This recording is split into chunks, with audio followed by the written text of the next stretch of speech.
I'm Amber Tresca, and this is About IBD. I'm a medical writer and patient educator who lives with a J-pouch due to ulcerative colitis. It's my mission to educate people living with Crohn's disease or ulcerative colitis about their disease, and to bring awareness to the patient journey. Welcome to episode 162. My guests are Robin and Alicia, co-hosts of the Bowel Moments podcast. Bowel Moments features real talk about IBD, with guests that include people living with IBD, healthcare professionals, and researchers. And they do this while sharing a drink. This is actually the second part of our conversation.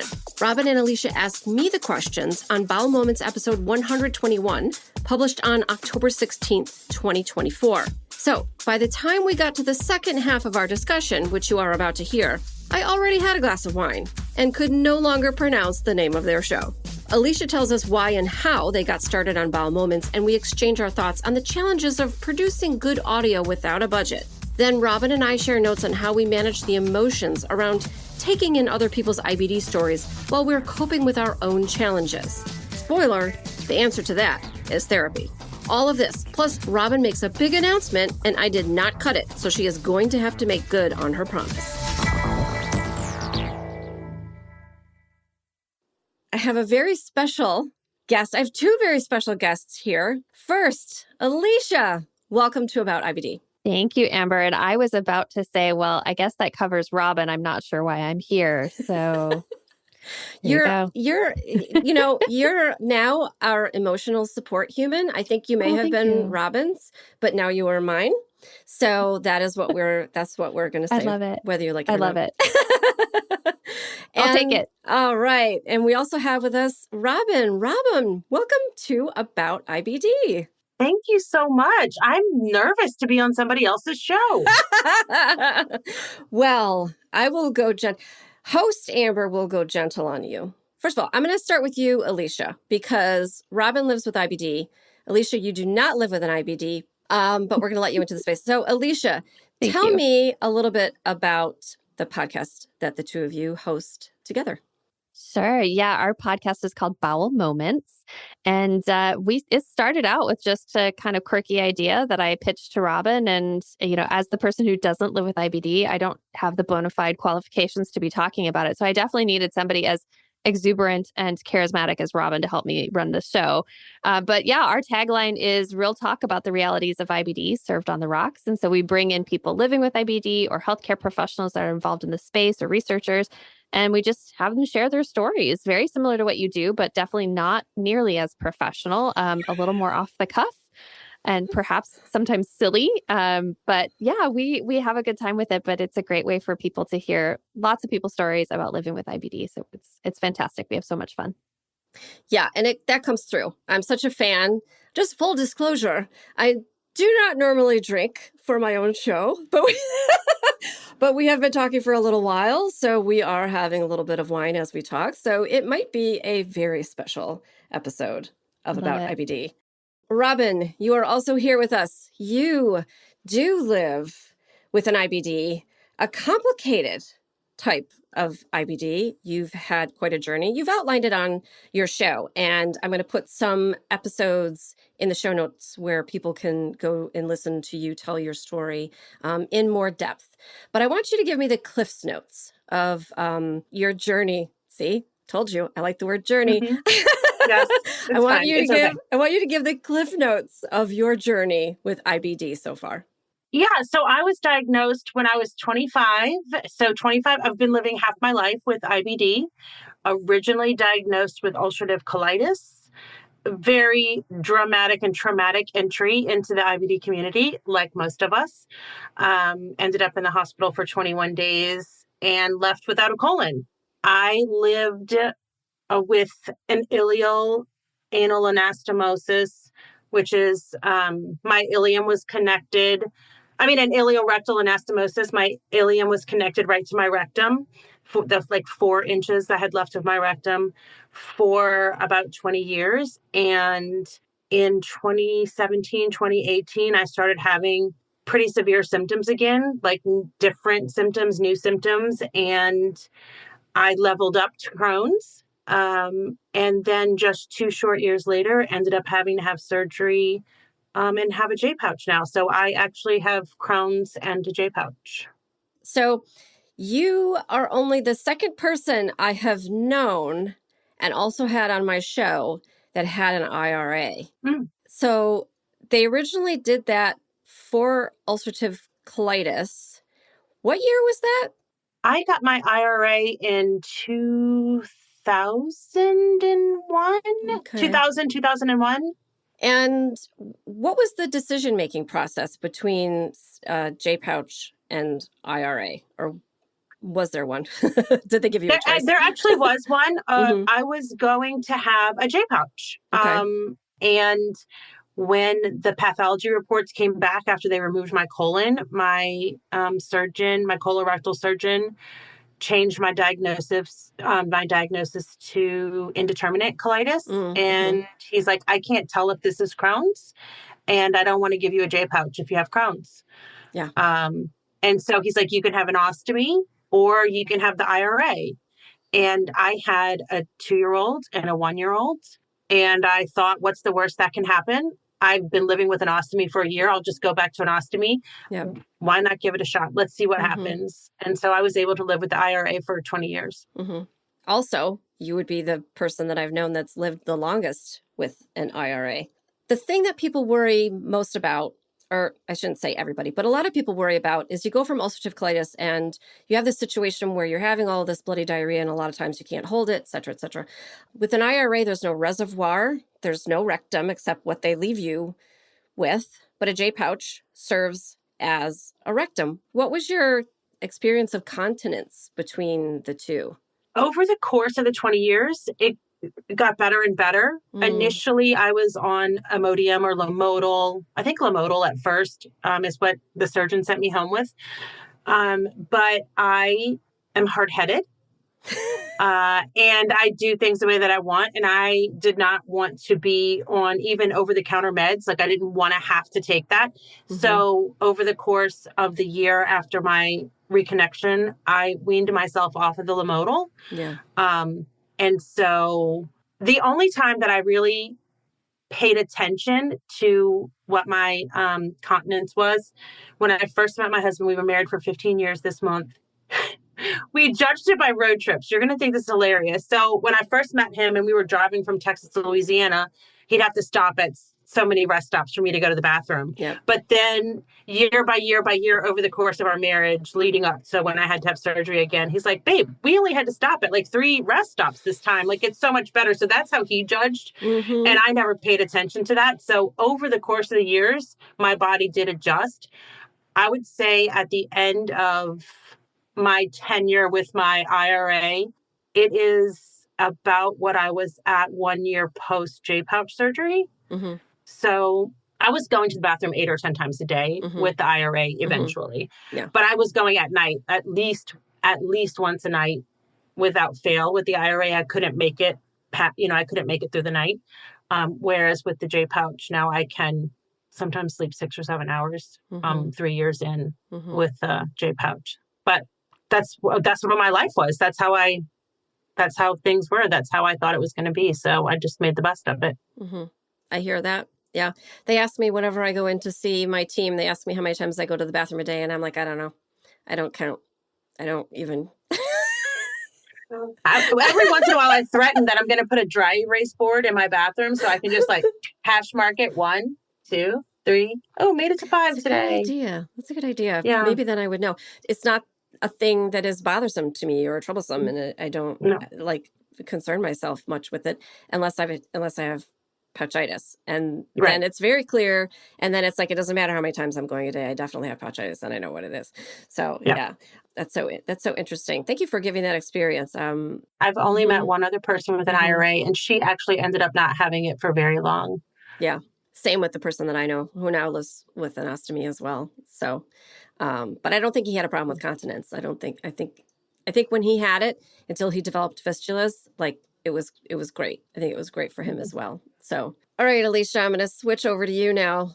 Ready for the questions? Sure. Ooh. I'm the least interesting person in this Zoom currently, but absolutely, I'm ready. Oh, no. Because you're going to tell me how you and Robin met, how this dynamic duo got together. How did that Oh, happen? that's your love story. Absolutely. Robin and I worked together and at a nonprofit organization. And yeah, we just really hit it off. At the time I was working in like patient education, support, advocacy, all that kind of stuff. And she was working in more of a fundraising role, still doing all the other stuff too, because it's Robin. And so we were working together because we kind of covered the same area. I think you were living in Louisiana and I was covering Louisiana. And so Rob was instrumental in my understanding that Louisianans are very unique people that do not necessarily trust right away. And so this was exceptionally helpful. And it was I always had such a good time talking to Robin. We always had so much fun and just kind of hit it off right away. And so she then moved into a role similar to mine where it was education support and advocacy instead of the fundraising. And so we got a chance to work together even more. And so that was great. And just a really fantastic colleague and a good friend. And so that's and then of course, when I decided this would be a fun idea, which I shouldn't laugh at that. When I decided no, but you did decide it was going to be a fun idea. Let's start a podcast, which is I've told the two of you when people tell me that, I tell them don't do it because of everything that's involved. But absolutely. Tell me why you decided to start Bowel Moments. It was one of those where I had started to listen to podcasts all the time. I think I was driving a decent amount during that time. And so, I was out, walking the dog and listening to these podcasts and driving. And so it seemed like such a great way to get education in such a different way than we were providing education at the nonprofit organization. It was pretty traditional in like webinars and in-person seminars, which is fantastic. There's nothing wrong with those at all and great way to get education. But I just thought this is such a different way of reaching people. And, and so I thought, it would be really fun to have somebody like Robin come and join me because obviously me not having IBD right? Like why would people listen? So, but having Robin is so open with her story and so willing to share of this part of her life. And so it just seemed like, she's the right type of person to be able to be on the type of show that I was initially envisioning, which was that, having people kind of mutually sharing experiences. And so, yeah. Did you have any experience in audio previously, or did Robin, or you learned on the job? Not at all. No. So, and as evidenced by anybody who listens to our first episodes, I apologize. No, none. It was all very much self-taught. I think Robin fortunately has marketing background. And so she is playing to her strengths for sure. But I don't know what possessed me to be I can totally just learn this brand new skill. It has gotten better. It's definitely gotten better over the years, but I'm definitely not where I'd like to be. But yeah.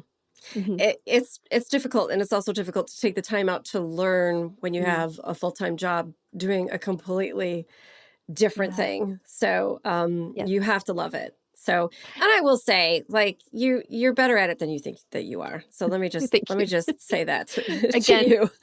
First episodes, let's all harken back to the good old days and when this was not nearly as good. But yeah, fortunately there's YouTube. Fortunately, Audacity, which is I think both you and I use Audacity, has some really great tutorials. And so it has been easier to learn than I expected. I am actually very proud of myself as a middle-aged woman. The fact that I learned something new kind of still surprises me and makes me pretty proud. Some days, especially when I'm like, what word was I trying to say? What was that question that I was totally thinking about and now it's completely gone? Great. Middle age is great. Yes, I will say the perimenopause is wonderful. Coming up, Robin and Alicia talk about how they make their partnership work.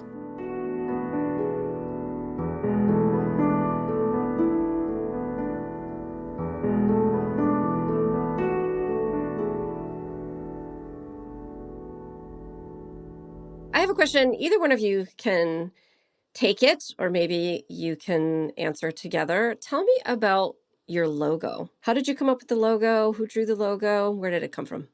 I created the logo. I wanted something that was kind of campy because Alicia and I are pretty humorous and sarcastic people in our everyday lives. Unserious. How about that? Unserious.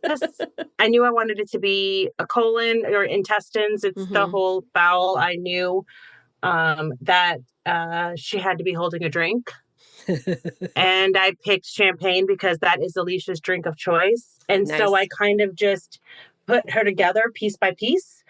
She had to have glasses because I wear glasses, like, just all these little things that came together. And so I did not draw her. I cannot do that, but I built her from pieces. So I made our logo.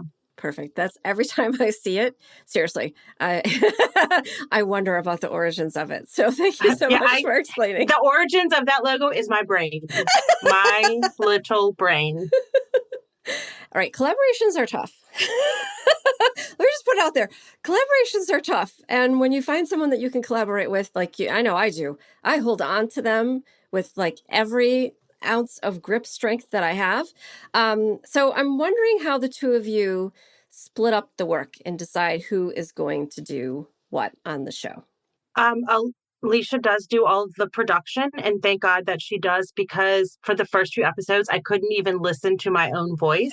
Like it took me a long time to be able to listen to my voice. So if she wasn't willing to edit the episodes, 0 episodes would be published right now because I could not stand the sound of my own voice. Yeah. But Alicia does help with like guests if she meets people or has ideas about guests, but I do most of the guest cultivation, lessons learned the hard way. I do the screening call, like a discovery call with people. Usually I'm doing the outreach to try to ask people if they want to be guests. I do the social media. I have our handy dandy calendar of shows. So Alicia stays on track with which episode she has to edit for when. But I feel like that is nothing compared to the production work that Alicia does because, again, the show would not even be published if it were up to me because I can't even listen to the sound of my voice. No, it really does play to our strengths because I am so ridiculously bad at social media. Like if you go onto any of my social media platforms, which please don't, it's not worth it. I haven't posted on Facebook for, I think 7 years, it feels like at this point.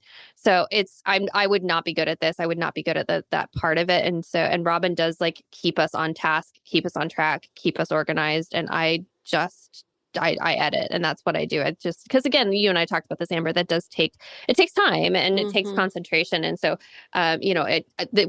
it is truly, I don't know how you do it by yourself because there's no way I would be able to do it on my own because it takes both of us really playing to our strengths. And, Robin is great at doing our social media and cultivating guests and making sure that we have, different voices and different perspectives. And, and every once in a while I throw a wild card into the mix and be like, hey, I met this person. We should talk to them. And I'm sure Robin cringes every time. No, I don't. I don't know. There's been some interesting folks. No, we all wonderful. 100% wonderful. I had a question and then it went completely. I'm sorry, I jinxed right you. out of my head. Yay, so were either of you or both of you big podcast listeners before you started? And then what's your relationship with that today? Because I'll tell you, one of the hardest things about editing my own show is that I can't listen to a podcast while I'm editing a podcast. So what do you listen to? What do you like about listening to podcasts, and how long have you been a fan, I guess? Oh gosh, a long time. I can't even know. I'm a huge, this makes me sound really psychotic, but I really love a murder. So Love a Murder podcast. And so honestly, a lot of the ones I listen to are like true crime podcasts. I know that's everybody cringes a little bit. A little bit on the nose. Yeah. No, sorry. I know I really am. But I also love like Radio Lab and More Perfect. And, like I listen to Wait, Don't Tell Me. So I have, I kind of catch up on sort of my nerdy NPR shows as well. So I enjoy having something to listen to that's not music when I'm doing stuff. So I will very frequently listen, like when I'm mowing the lawn or when I'm cleaning the house or when I'm walking the dogs if I'm by myself, or when I'm traveling and I'm in the airport, and I don't really want to talk to people. I'll listen to podcasts. And of course I listen to, yours. I listen to ours because I want to keep myself up on, the latest in IBD. But for the most part, because of what we talk about, I do kind of like, I don't go too far afield outside of that either. So, but yeah, a lot of, it's either historical, funny, or murder. Or cults. Oh, I do love a cult show too. Oh. I am exactly that SNL parody. I'm like, murder show. I'm going to listen to them. Yeah, that's me. That's me. How about you, Robin? Cliche. Where were you in your podcast listening journey when you started Bowel Moments? I might have listened to a couple of podcasts when Alicia reached out to me. I did not. I was a late adopter. Okay. And also I am kind of boring. I listen to like business podcasts and leadership podcasts. But I will watch Criminal Minds. I'll keep it on in the background while I'm working. Like that is the noise. Like I love a good murder show and cult show. I listen to books. Yeah. So I don't know.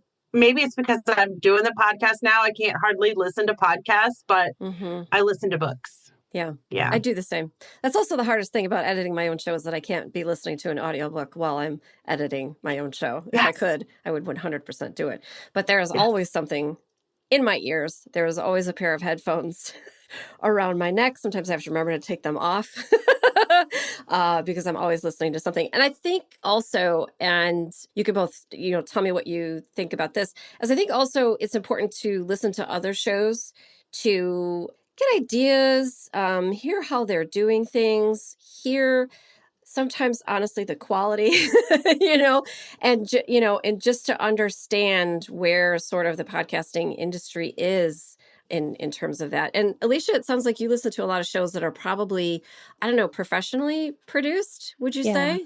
Yeah. I don't know that there's maybe one or two that I have listened to that are a little less professionally produced. And you're right. It is, you get a little critical and a little less patient, perhaps. When you're the one that you know how it can be done, what can be done. And I myself was a guest on one podcast, and it was for my job, not for this job. And they definitely didn't edit me the way I would edit me. And so I had a hard time listening to that one because I'm like, oh, I would have taken that out. So I'm a very vigilant editor. So I have certain things like I try to take out a lot of the and like that in our podcast. And so when I listen to podcasts that keep the in, it is because I'm so like weird about it. I'm weird about it.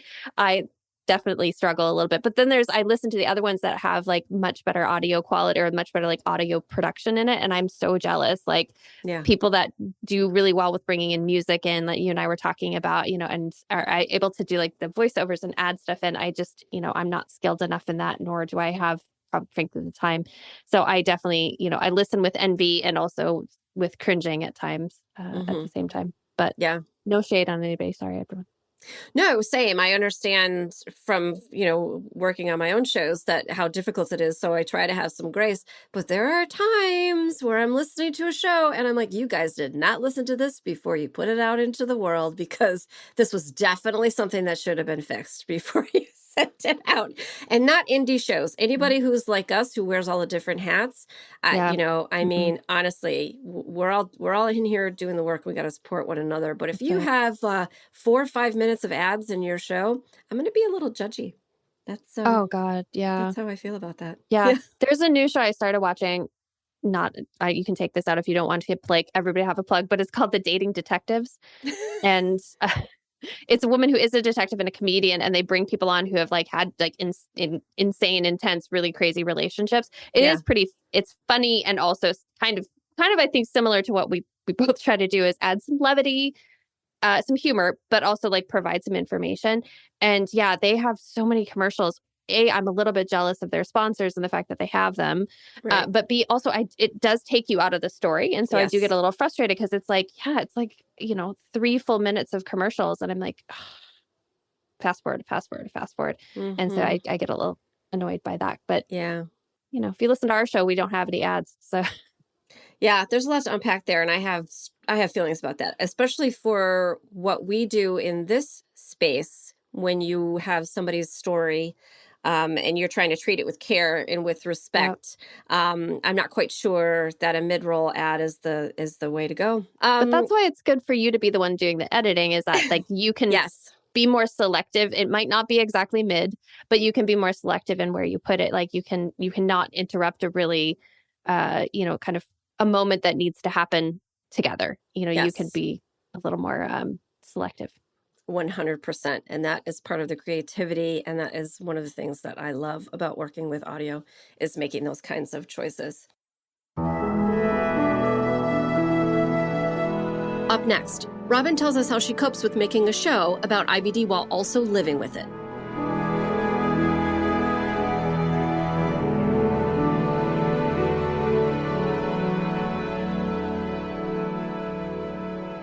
Robin, I want to ask you, this is a lot of work. And this is why, and I've told you guys this, and I say it to everybody else too, people that come to me and ask me for advice about doing a podcast, the first thing I say is don't. So what keeps you motivated to keep going? First of all, it is a lot of fun. I have a lot of fun doing the show. I see the potential of where we can go and the people that can be potentially, that can be impacted by hearing someone else's story. Mm-hmm. I love talking to researchers. I love talking to researchers. They are so giddy about the work, and it is fascinating to hear their brains work in real time. Mm-hmm. And I love doing this with Alicia. But sometimes it's hard. I'm not going to lie. Sometimes it's hard hearing other people's stories. Sometimes I do have a little trauma response in there and have to take a step back. Mm-hmm. I mean, it is a lot of fun, and it is a lot of work. Yeah. Do you think it's a little bit, what's the word? It's cathartic. You're hearing someone else's stories, and you are only, and again, I will put links in the show notes, but you are not very far away from some really intense experiences of your own, which you have shared on your show. It's important for people who live with an IBD to hear that. And it's also important for people who treat people with IBD to hear that, to understand what happened to you. And so that for the next patient, things can get better. So tell me though, it can be difficult to hear other people's stories. Is there anything that you do for yourself, either after recording or at another time, to sort of release that stress from living the IBD, talking about the IBD, doing all things IBD? The first 2 years of the show, I also was in therapy regularly. I don't think that I would have gotten through the first 2 years of doing the show, because we started recording before my first J-pouch surgery. And then the traumatic surgery event happened, and we had to take 3 months off, and didn't know if I was going to be there to record the show, quite frankly. And I think in April, we started recording again. My surgery was in December. We had to take 3 months off. In April, we started recording again. And then in August, we published our first episode. And we started with people who we knew. Mm-hmm. And so that made it easier to start. But then we started getting into stories that we didn't know. Mm-hmm. And so hearing those stories in real time, I mean, I cried during shows, kept myself on mute, had to schedule therapy, like texting my therapist kind of thing. That's really what got me through those first 2 years. This year has been a lot easier. Year number 3 has been a lot easier. We've also not been recording quite as many episodes. That second year was crazy. We were publishing an episode every single week. I don't know how we did that. I don't know. At all. I don't know how we did that. I had to go to Alicia and ask her if we could please slow down. And she was not sure about it at first, but now I think she's okay with it now that we're 9 months in. But I wouldn't have gotten through the first 2 years without therapy. That was my big thing. And I had just moved to the beach. And so I took lots of walks on the beach because that is my happy place. Yeah. Yeah. I don't know that if people know this about our show, but yeah, like Robin said, we started out with people we knew. So we knew enough of their story to kind of know what we were going to get. But obviously we don't know everybody with IBD in the IBD community. And so very quickly we started saying, come on, other people. And we would kind of know bits and pieces of their story maybe to start with. But for the most part, what you're hearing is us learning people's stories as they're telling them. Mm-hmm. And so you're getting very raw reactions from us, anger, tears, joy. And so that's, I think, part of what's fun about our show is that we do get a chance to truly get to know people and hear their story just kind of completely raw. But it does mean it's super, super challenging at times. There's Robin and I both cry in episodes. There are times we leave it in, times I take it out, depending on whether it serves the show. I mean, I think David Rubens is a great example of that. We thought, we're interviewing David Rubens. He's this like high-powered doctor, and he made us cry within the first 3 minutes of the show. Damn it, David. So, and it's because we didn't know this part of his life. We didn't know this is like why he's connected to this mission so deeply and why he is the David Rubens. And so it was a beautiful thing, to experience, but also jeepers, like it can get real hard. And I have probably pushed Robin a little further and farther than maybe she was ready for at the time. So, it's a good thing we were taking a break.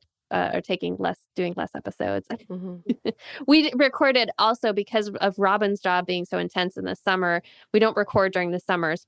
And so last year we literally recorded, I think 3 nights a week for probably 2 months straight.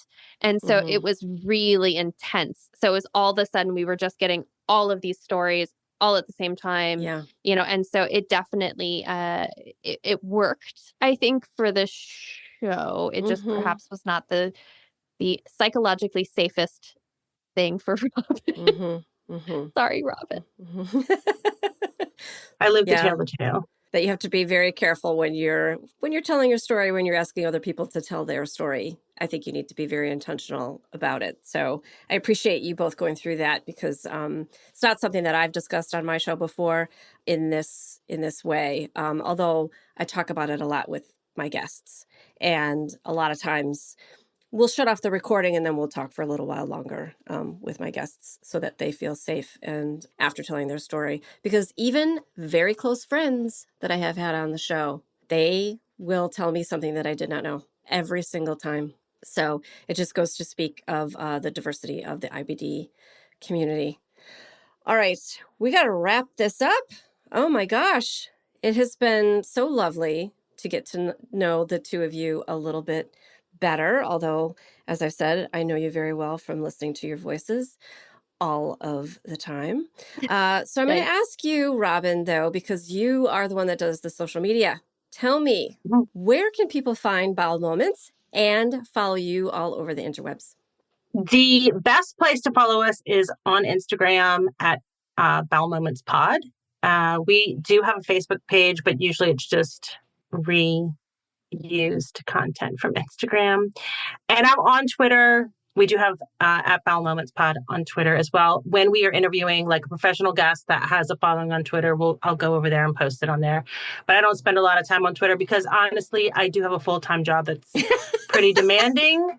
And social media is a full-time job on its own. So usually if we're posting anything new, doing stories, that kind of stuff, it's going to be on Instagram at Bowel Moments Pod.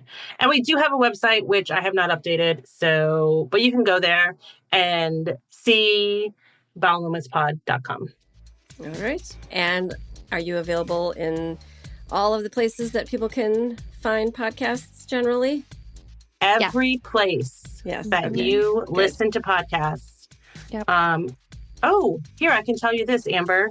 Yeah. It is not launched yet. It's not live, but it probably will be during IBD Awareness Week, is our YouTube channel. Oh, great. Yes. Oh, fantastic. Yes. Oh, great news. Breaking news on this show. All right. I love it. Thanks so much for sharing that with me. I'm not cutting that. Don't, because it's going to hold me accountable. I said it on Amber's show, so I have to do it. So you have to make it happen. You have to make it happen. Yeah. All right. Alicia, Robin, thank you so much for coming on About IBD. I really appreciate your time. And I appreciate all of the work that you do. I know how much it is for the IBD community. Thank you so much. Thank you, Amber. Thank you, Amber. That was so much fun. Hey, super listener. Thanks to Robin and Alicia for taking the lead on scheduling and getting us all together and providing me with the audio from our marathon recording session. You can find their show, Bowel Moments, in any podcast app. Plus, you can find them on Instagram and Twitter, as well as on their website, bowelmomentspod.com. Plus, you can look forward to their upcoming YouTube channel, but if you're listening to this after December 2024, it may already be live. As always, links to a written transcript, everyone's social media handles, and more information on the topics we discussed is in the show notes and on my episode 162 page on aboutibd.com. Thanks for listening, and remember, until next time, I want you to know more about IBD. About IBD is a production of Malintel Enterprises. It is edited, written, produced, and directed by me, Amber Tresca. Mix and sound design is by Mac Cooney. Theme music is from Cooney Studio. There you go, Alicia. Take that out. I was like, she's taking a long time, Amber. I'm taking a long time. I don't know how I feel about this. I will remove them. Don't worry.